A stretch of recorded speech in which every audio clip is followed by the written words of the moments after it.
20-year-old Christopher Martinez. He was in the deli when bullets came flying in. Since then, his father, Richard, has been outspoken. He has been very emotional about the gun laws and politicians he says are responsible for repeated violence. CNN's Kyung La had an opportunity to sit down with Mr. Martinez, who was incredibly emotional. He's our only child. He died on Friday. I'm 61 years old now. I'll never have another child. He's gone.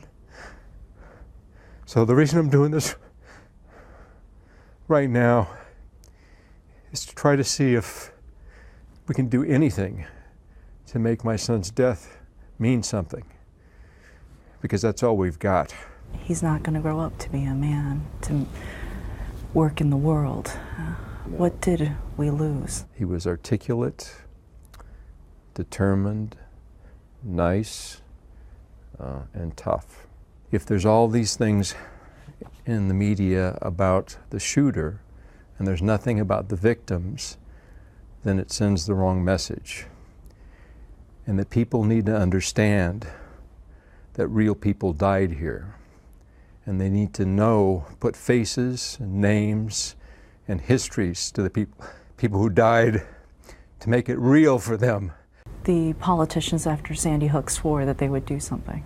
We're all proud to be Americans, but what kind of a message does it send to the world when we have such a rudderless bunch of idiots in government? I can't tell you how angry I am. It's just awful. And no parent should have to go through this. No parent.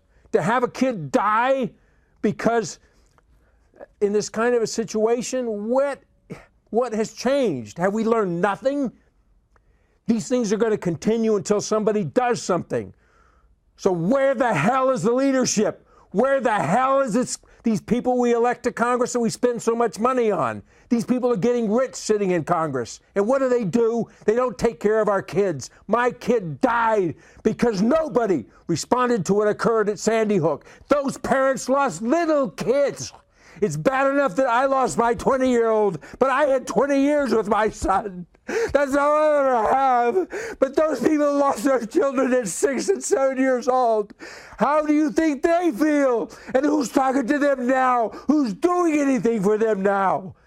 Who is standing up for those kids that died back then in an elementary school? Why wasn't something done? It's outrageous.